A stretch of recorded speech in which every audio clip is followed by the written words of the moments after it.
Bonjour. Anima Kanikandu Indigenous.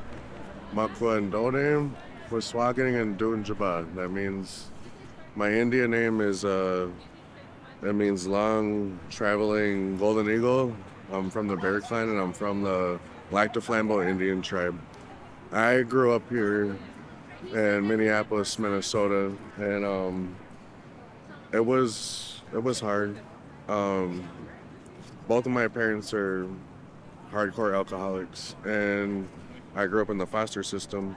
But around here, the homelessness stemmed way back when it was that's that's how my parents met, and it was in Loring Park.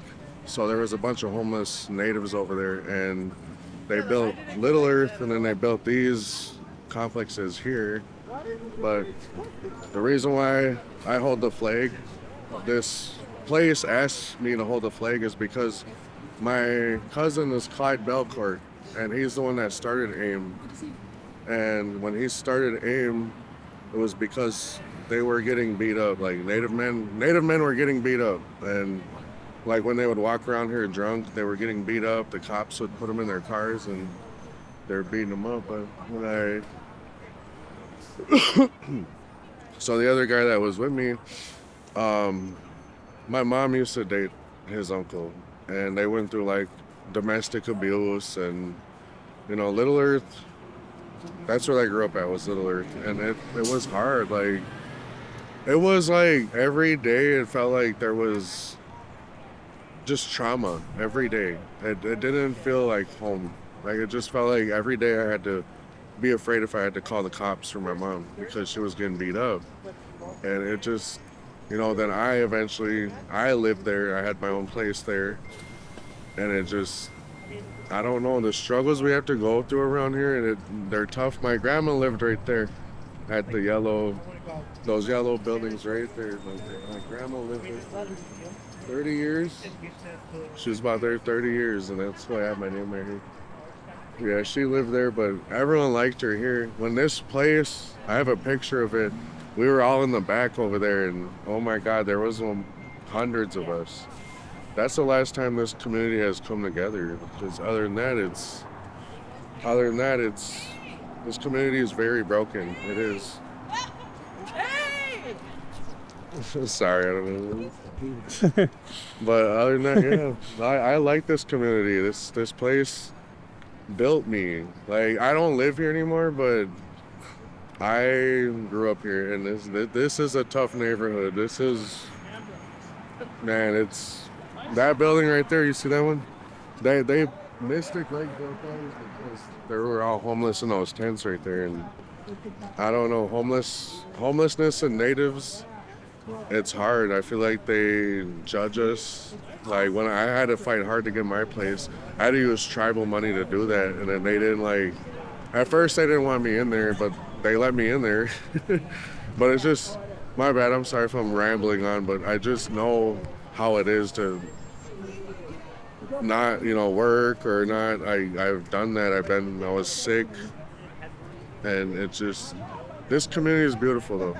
Can I just ask, in your experience and what you've seen, what is going to be, this is like such a complex question, but like, what's the way out of this? Or like, we see encampments popping up everywhere. Some of them are largely Native Americans, and is there barriers in terms of like how the treatment system kind of is, or what are your thoughts on that? No, what it is the funding and like the help is going down, like because a lot of tribes are getting like less money, so then they have to sit out here like with nothing pretty much. I mean, some tribes got like a pretty good like 2,000 to 500, and I was like, that's crazy. I mean, and then they had to depend on that, and so they had to make it work. So then For how long?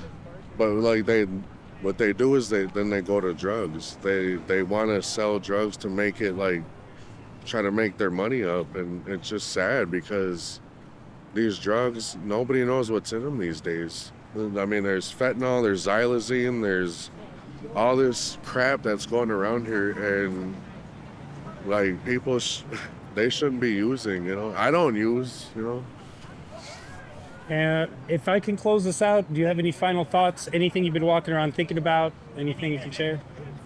I feel like the homelessness here it is bad. It's probably the number one issue here, and I wish they would. I mean, but look, like they build housing, but it's not that. It's the people. Like they need to want that. Like they need to want to leave. Because I grew up here and I left. I have my own place in St. Paul and I work hard and like I mean they just need to find that drive is because I've done that before. I've done the drugs, I've done the homelessness, but I've lived in this building before. But they just need to find the heart, but what it is I think they feel so attached here is because it's all Indians here, you know? They don't want to leave.